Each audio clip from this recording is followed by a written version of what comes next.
Deixa eu gravar a tela aqui. You know where you are. I'm in a dream. That's right, Dolores. Bom, You're in a dream. hoje eu vou abordar uma história que é Question the muito nature significativa, of your reality. que é justamente a série Westworld. Essa série ela não é muito conhecida, então algumas partes da história eu vou falar. Não sei porque não é muito conhecida, porque ela foi um grande sucesso da HBO. Se eu não me engano, ela é de 2016, e aí foi até mais ou menos 2020, eu acho. Are you Tem real? 3 temporadas e ela fez bastante sucesso na HBO, só que ela não acabou saindo dessa bolha. E eu conheci por acaso, assim. Eu era adolescente e na época minha visão era baseada What are your no drives? primeiro plano da história, que já é uma história densa. A HBO ela é conhecida por ter séries e produções muito densas, de significado.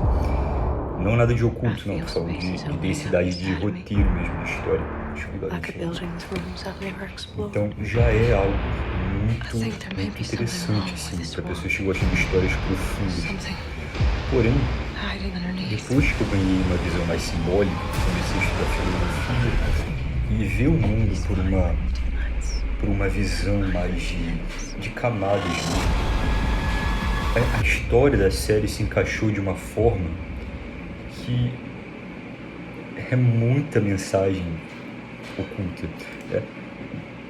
A gente abordou isso aqui em alguns vídeos de Predictive Programming. Cadê? Nem tem no Google, só tem.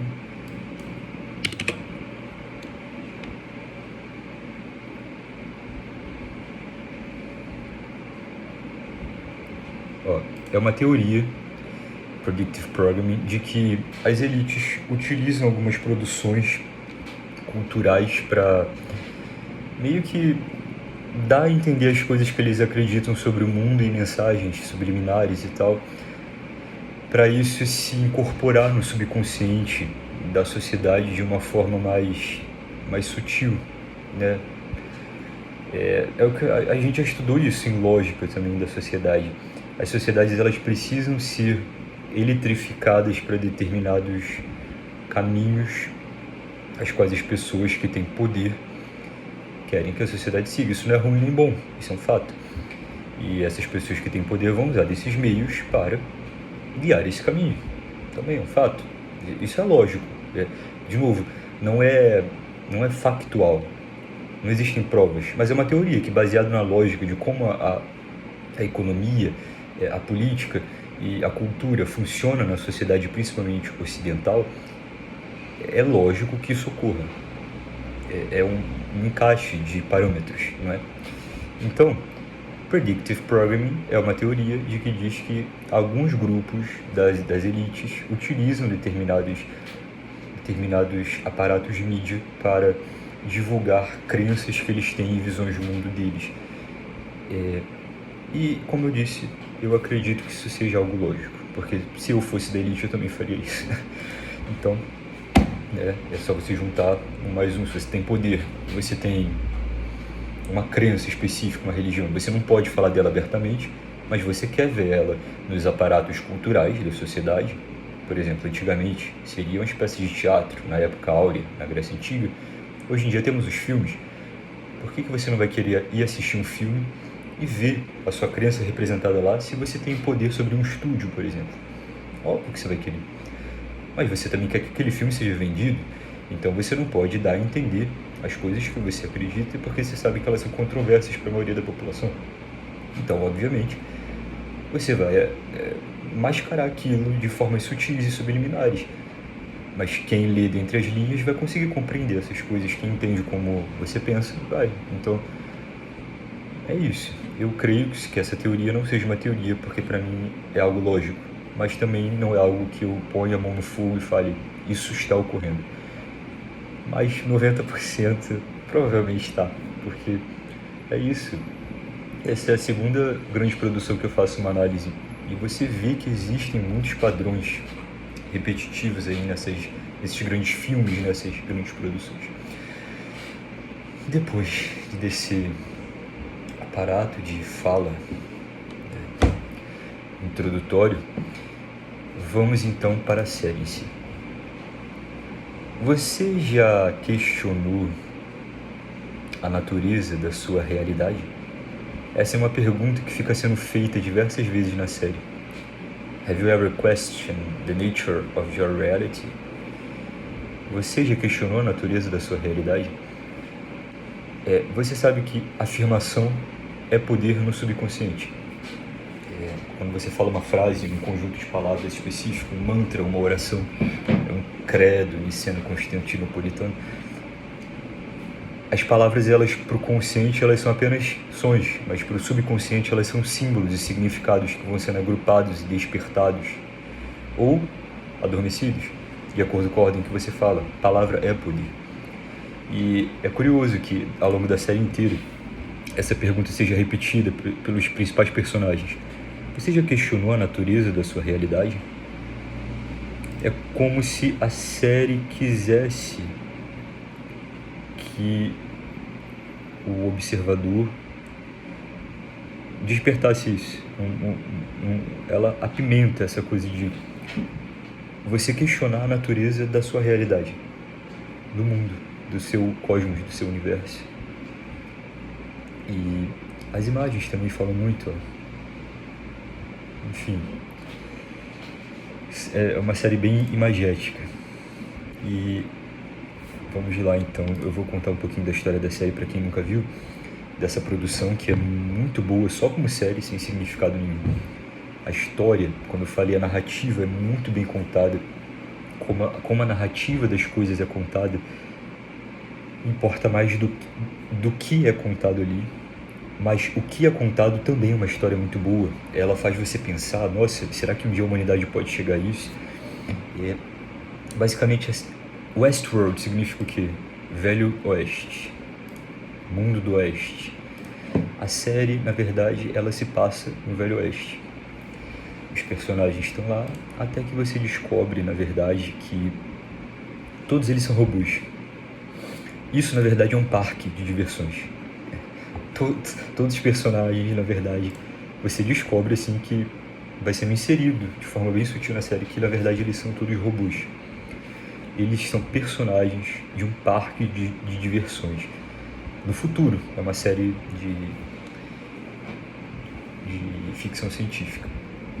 As pessoas vão até esse parque para fazer o que elas quiserem. Tipo, você vai na Disney, você quer se divertir, então os seres humanos reais, eles vão pro parque viver no Velho Oeste. E eles se vestem como pessoas do Velho Oeste e interagem com os robôs.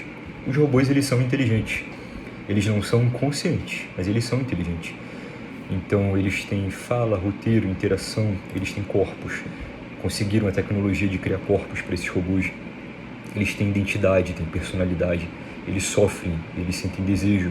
Só que eles não são conscientes, nem autoconscientes, mas eles são inteligentes. E as pessoas vão para esse parque. E o que você acha que os ricos e milionários, tendo a oportunidade de ir para um parque, onde você pode fazer o que você quiser com qualquer um, o que você acha que eles fariam? Tipo, você já jogou GTA, aquele jogo de mundo aberto, que você tem várias pessoas também lá. O que você acha que as pessoas iriam fazer sendo rodeadas de outras pessoas, sabendo que elas são robôs, que elas não, tecnicamente são falsas, não sofrem, não têm alma, sei lá, qualquer significância que queiram dar? Elas fazem todo tipo de atrocidades possíveis. Eles matam os robôs, eles estupram os robôs. E também se divertem, transam, bebem, vão para festas, cavalgam no Velho Oeste, brincam de xerife, coisas assim. Podem fazer qualquer coisa com esses robôs. Algumas coisas bárbaras, outras coisas só como se fosse um jogo no videogame. E esse é o parque de diversões de Westworld, o Parque do Velho Oeste. Isso é a primeira camada da história. Tem pessoas que vão para lá para tirar foto de índio e atirar em alguns bandidos. Mas tem pessoas que querem um significado maior e buscar um significado maior nesse jogo. Isso que eu acabei de falar é uma frase que um dos personagens fala no primeiro episódio, se eu não me engano. dos personagens mais importantes. Esse aqui. Ele fala exatamente isso que eu acabei de falar. É como se a série, os roteiristas estivessem pondo afirmações para a pessoa que está vendo buscar algo mais ali dentro. Faz sentido? Ele acabou de falar isso. Tem pessoas que vêm aqui, nesse parque, para tirar foto. Tem outras que veem um jogo maior de significados e estão aqui para buscar, e eu sou um deles. Isso foi o que ele falou. Bom, o parque de diversões funciona muito bem. Até que você percebe que os robôs eles começam a dar algumas falhas. Eles começam, por causa de uma atualização, eles inserem assim na série, uma atualização faz com que eles já tenham tantas memórias sobrepostas. Por quê? Isso é importante. Porque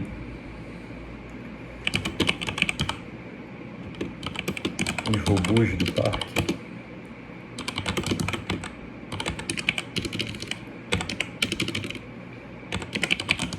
têm as memórias apagadas a cada novo dia. Toda vez que um deles morre, ou que ele tem que representar algum outro papel dentro da história do parque, ou simplesmente porque um novo ciclo começa, eles têm as memórias apagadas e eles têm que repetir o ciclo, acordar novamente, fazer a mesma historinha que eles estavam fazendo, seguir o mesmo roteiro. Eles têm roteiros padronizados e programados do que eles têm que fazer. Os robôs do parque eles têm as memórias apagadas. Com uma nova atualização, eles descobrem que, na verdade, essas memórias elas não são apagadas.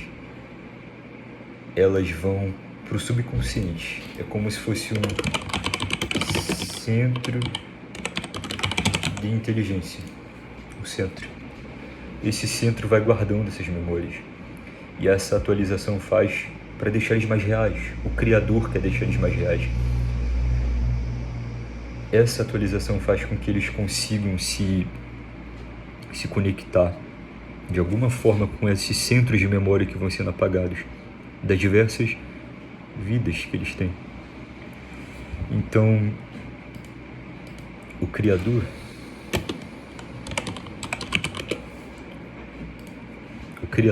que é esse senhor aqui, ele que criou essa tecnologia dos robôs e a programação deles e tal, ele é o dono do parque, por assim dizer. Ele é o artista. Ele representa, na verdade, a parte artística da humanidade. Ele está sempre querendo, ele não liga para dinheiro, ele quer, na verdade, ele vive naquele mundo das suas criações, dos seus robôs, ele está sempre atualizando, buscando novas formas de se entender as suas criações. E você vê que é curioso porque eles põem diversos interesses dentro desse mundo. Tem ele, que é o criador artístico, tem o boarding dos acionistas da empresa, que já querem lucro, não ligam para os robôs nem para nada, e tem os convidados do mundo, os clientes que vão lá para se divertir no parque. E esses três interesses ficam toda hora num jogo de poderes. O jogo dele, do criador dos robôs, é transformar eles em cada vez algo mais vivo, ver vida nas suas criações. Então ele provoca uma atualização sem falar para ninguém,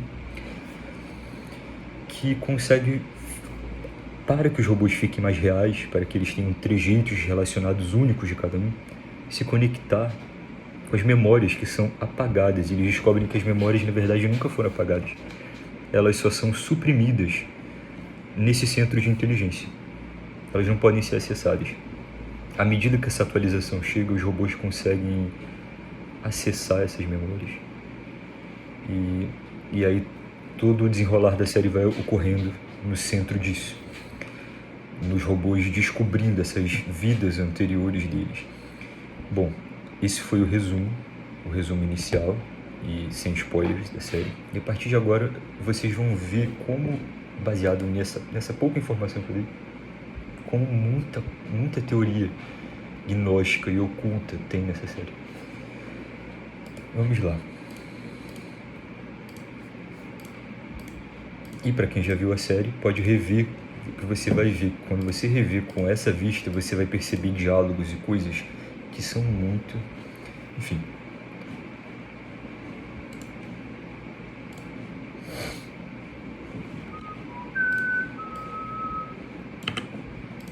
você tem um mundo. Esse mundo, ele é povoado, o Criador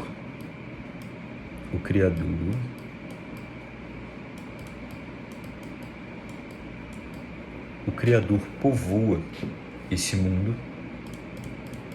Pensa num mundo qualquer, um planeta. Povoa com entidades que têm inteligência,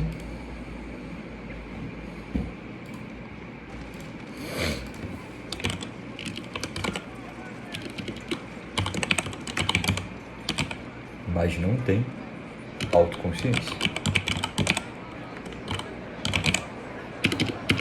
Isso é algo que eu abordo muito aqui nas minhas filosofias, e que se vocês veem os vídeos, vocês já devem ter pescado algumas coisas. É possível ter inteligência sem ter autoconsciência, só que essa inteligência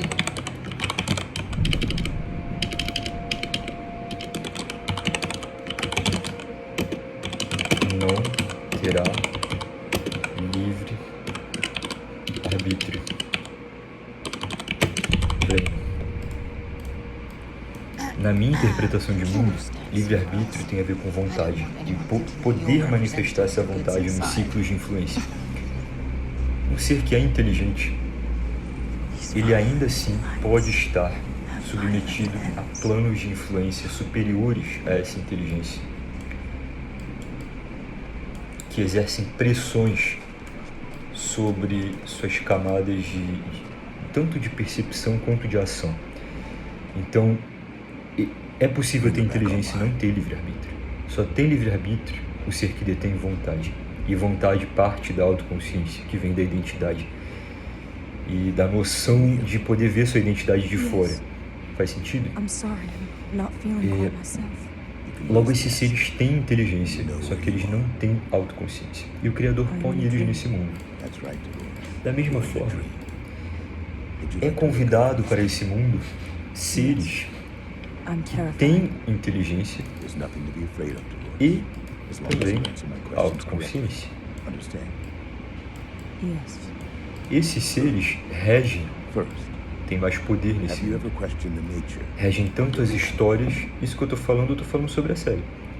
Tanto as histórias dos seres inteligentes sem autoconsciência, quanto como o mundo funciona. Vocês estão compreendendo? Esse mundo, ele é operado por seres que têm poder sobre ele e que têm poder sobre as pessoas que estão nele. As pessoas que estão nele, na verdade, a maioria não tem livre-arbítrio, porque elas não têm nem autoconsciência. Elas vivem em loops, como os robôs da série. Eles chamam de loops. São padrões pré-ordenados de programação, baseado na identidade, na história, no passado, pressões sociais e o que se espera daquele personagem naquele mundo. São loops. A maioria das pessoas não tem autoconsciência nesse mundo que eu estou explicando aqui, da série. Elas têm só inteligência. Esse mundo, na verdade, ele é regido pelos gerentes do parque. Os gerentes é que controlam como ele funciona, o que cada pessoa faz, o que cada um deseja, porque eles têm esse poder, porque eles têm autoconsciência. E eles fazem isso para o Criador. É o dono do mundo.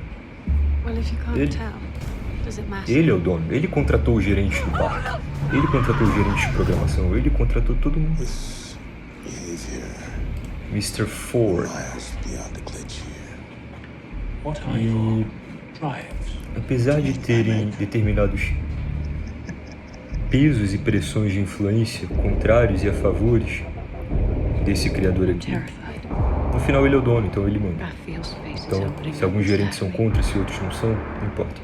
Os gerentes gerenciam e eles vêm aqui, se divertem, brincam, e os robôs ficam nos seus loops.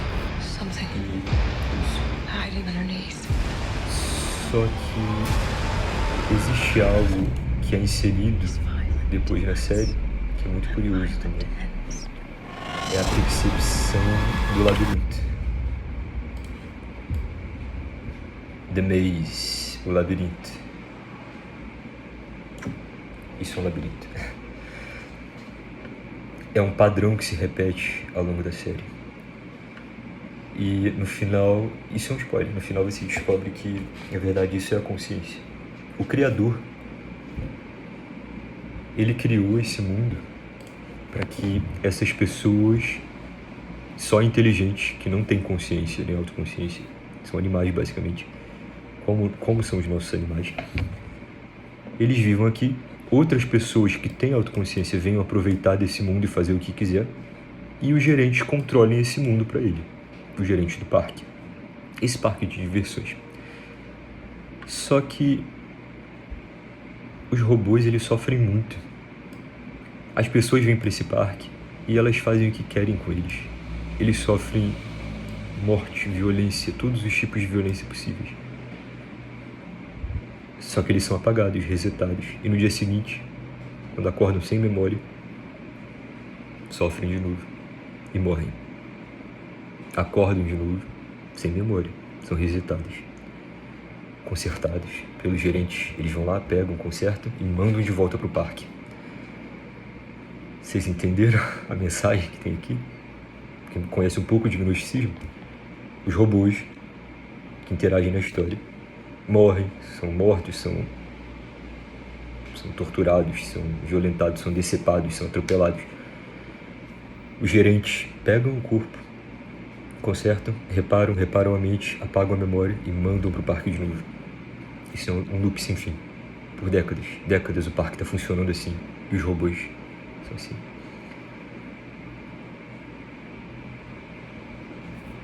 Eu ainda não vou explicar tudo. Eu vou só falar o resumo.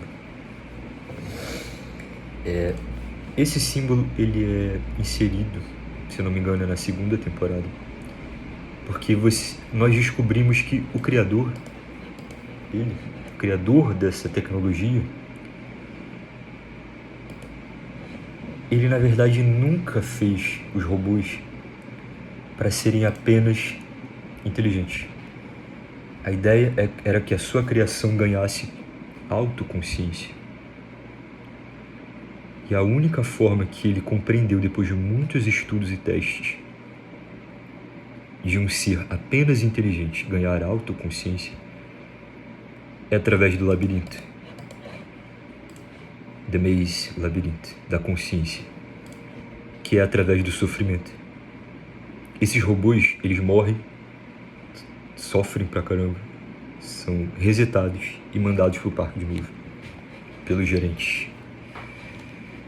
E nessas vidas constantes, eles vão sofrendo, e a memória vai sendo suprimida nesse centro de inteligência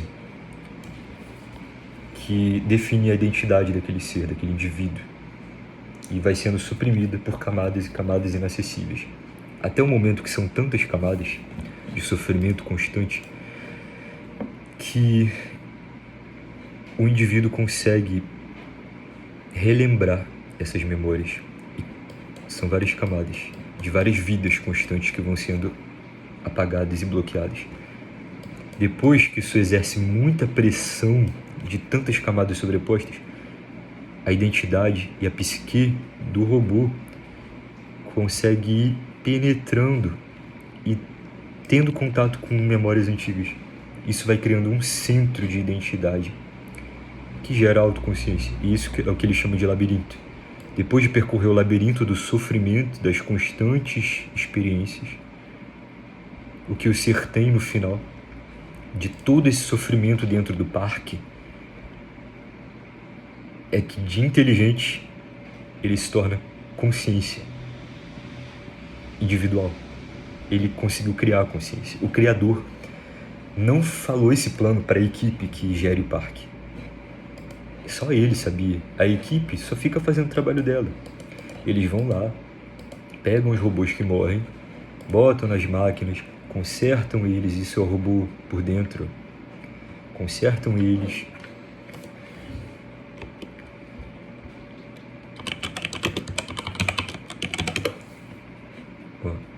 consertam os robôs,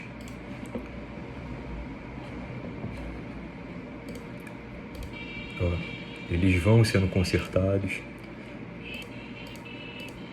vão sendo reimpressos, tudo, blá blá blá blá blá blá, até virar um corpo ideal, uma pessoa, a pessoa que ele já era, e é inserido dentro dele esse centro de inteligência, que é tipo uma bolinha de metal, que tem toda a identidade dele ali, e aí ele é mandado de volta. O criador não falou isso para a equipe só está controlando o mundo. E eles foram pegos de surpresa quando perceberam que, na verdade, o criador fez toda essa experiência de sofrimento para os robôs, que parecia algo sádico, esse parque maldito, onde eles são forçados a ir e voltar, sempre, nesse ciclo de sofrimento. O criador fez isso porque era a única forma das suas criaturas se tornarem como ele, conscientes. Isso é gnóstico. E agora eu vou explanar, sem símbolos, o que isso tudo significa para quem já viu a série. O criador do parque, o Mr. Ford,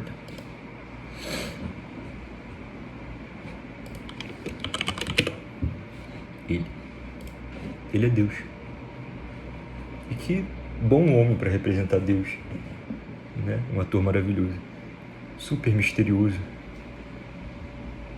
analisador, eu não sei se existe essa palavra, mas é um personagem curioso, é um personagem que foi tão bem construído pelo ator e pelo roteiro. Aqui o labirinto atrás dele, que é como se ele, na verdade, tanto o ator como o personagem, passasse uma humildade de que não se importa com nada que seja terreno. Apesar de ser um bilionário, ele vive no parque, ele mora no parque, e ele interage o dia inteiro com os robôs, ele não liga para as pessoas. As falas e o jeito como ele pausa as falas é fascinante. Enfim, é pura obra de arte. Ele é Deus. Isso é gnosticismo. De novo, gnosticismo não é uma religião única, são várias crenças, então eu não sei nem se tem aí. Tem. Não é uma religião única, é um conjunto de várias crenças que tem por base alguns padrões semelhantes. O ocultismo contemporâneo é todo baseado em gnosticismo. Não é só o que Irineu de Leão escreveu lá. Existiam vários gnosticismos e continuaram existindo depois que foram encobertos pelas escolas de mistérios. Mas ele é Deus. Ele é o Criador, a inteligência criadora. O parque de diversões é o mundo. Os gerentes do parque, que gerenciam todo esse parque sádico, são os arcontes. Em várias tradições ocultas, esses seres são citados. São os espíritos que controlam o mundo, que regem esse mundo, que controlam as leis e os pesos e as causas e consequências do mundo da matéria, dessa dimensão. O parque sádico, onde as pessoas são obrigadas a sofrer e serem abusadas todos os dias, é a Terra. Os robôs são os seres humanos, somos nós, que estão presos em ciclos de reencarnação. São obrigados a morrer e ser acordados, voltar sempre, sofrer uma vida de sofrimento nesse mundo cheio de doença, morte, guerra, câncer, sofrimento, pobreza, material, espiritual, de todos os tipos. Sofrer tudo isso num corpo de carne, morrer e retornar. A equipe do parque, os arcontes, fazem com que o ser humano fique retornando, reencarnando. Isso parece ser, na verdade, uma prisão sem fim, onde só porque o ser humano é menos inteligente do que os seres espirituais, ele é dominado e obrigado a ficar nesse ciclo de ir e voltar, ir e voltar.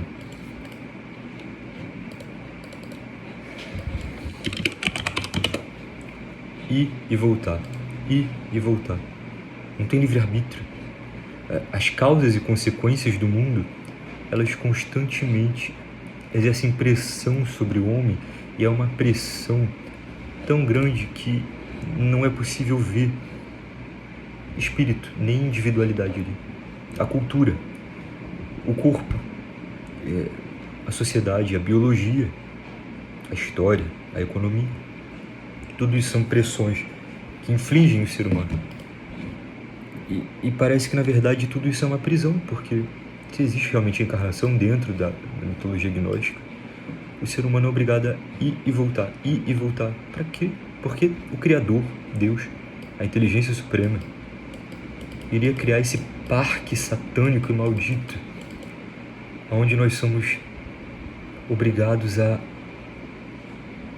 sofrer, morrer e retornar, viver amores, perder amores, ter filhos e viver o amor dos filhos e perdê-los, viver o amor dos pais e perdê-los pela morte, viver o amor da humanidade e ver uma população inteira sendo morta por genocídio, por fome, ver o amor da criação dos animais, das plantas, e ver eles tendo que ser utilizados e abusados pelos seres humanos, porque nós precisamos comer, nos alimentar, nos vestir. Por que o Criador faria isso? Porque é só nesse labirinto de reencarnações e no sofrimento que no final o indivíduo alcança a consciência. É a única forma de você criar consciência. Faz sentido? Porque se essa é a vontade de Deus, criar outros seres individuais e conscientes, outras almas, e que essas almas não sejam como a dos animais, que apenas seguem instintos, programações, loops, alguma hora elas têm que se tornar percebedoras de si, percebedoras do mundo e parametrizar o mundo de acordo com o centro da individualidade. Qual seria a única forma, se não através de quebras de paradigmas? Não é isso que esse mundo é? Construções de paradigmas através de tempos, histórias e sociedades e culturas e identidades e ligações, coisas às quais nós somos ligados, e quebras constantes desses mesmos paradigmas que são construídos com a doença, com a morte, com a perda, com o sofrimento. O paradigma se constrói e depois é quebrado pelo universo. É nessa constante fractalização do ser, construção e ruptura, construção e ruptura, construção e ruptura, que se cria esqueci o termo, que se cria um relevo que poderia ser dito como consciência. É isso que a série quer passar, porque é puramente mensagem gnóstica. Eu não sei se eu creio nisso, mas para mim isso faz muito sentido. Muito sentido, porque eu sou criado no espiritismo, né? Então a reencarnação sempre foi um fato para mim lógico, da inteligência. Mas explicar do porquê existe sofrimento no mundo, como esse sofrimento é tido na reencarnação, como os seres, as forças espirituais que regem o mundo, eu acho que é isso, archeia, que se fala em grego, as forças que eram chamadas antigamente nas culturas antigas de deuses, as forças de causas e consequências do mundo, que vão rompendo a mente, criando substrato e rompendo o substrato de mente humana, de consciência, através dos seus paradoxos, vida e morte, presença e ausência, através do sofrimento, que é a percepção da identidade ante essa ruptura que acaba de ocorrer, cria consciência, substrato de consciência, em um ser que antes era só inteligência, não era vivo, não tinha vida, não tinha percepção, livre-arbítrio, alma, como você queria chamar. Era um animal, só seguia padrões pré-estabelecidos. era um robô. Apesar de parecer uma pessoa, seguia programações e não tinha percepção de si nem do universo. Isso, na verdade, é uma mensagem espiritual, gnóstica, ocultista. Toda filosofia ocultista, o centro de inteligência deles é esse negócio aqui. Isso é individualidade, uma bola ao centro. Toda filosofia ocultista, não importa qual vertente seja ela, se baseia nesses mesmos parâmetros: encarnação, reencarnação, Deus, sofrimento. E a série, ela passa essa mensagem de uma forma magistral e oculta. É muito sutil e muito subliminar. Só se você rever baseado nessa interpretação que eu acabei de dar, você vai perceber os diálogos. Mas antes, não é perceptível. E é isso. Mais um Predictive Program que a elite, que nós sabemos que desde o Egito Antigo, das escolas de mistérios, desde as escolas de mistérios romanas, gregas, e desde que elas foram para as sombras com o advento do cristianismo, as elites são gnósticas, seguem percepções gnósticas. E é isso. Mais uma grande produção que tem uma mensagem por trás muito profunda. E eu sei que eu estou devendo uma aula de grego, das primeiras palavras, porém é muita coisa que eu estou fazendo agora. E eu estou em bulking, então eu estou comendo muito. E isso deixa o meu rosto muito inchado. Agora está um pouco, mas boa parte do dia fica muito inchado, porque é muito carboidrato. O carboidrato incha muito, retém líquido. E meu rosto fica inchado. E aí eu não vou querer gravar com o rosto parecendo... A gente chama, quando está em bulking, né? Cara de bolacha. Eu não vou ficar. Quando eu voltar a ficar bonito daqui a 3 meses, aí eu gravo todo dia, mas as poucas coisas que eu tô podendo gravar são coisas que me dá vontade na hora, assim, eu pego e gravo. Mas realmente estou devendo essa aula das palavras, nossos primeiros termos, são 6 termos que eu separei. Eu vou ver se eu faço essa semana. E é isso. Muito obrigado por me acompanhar até aqui.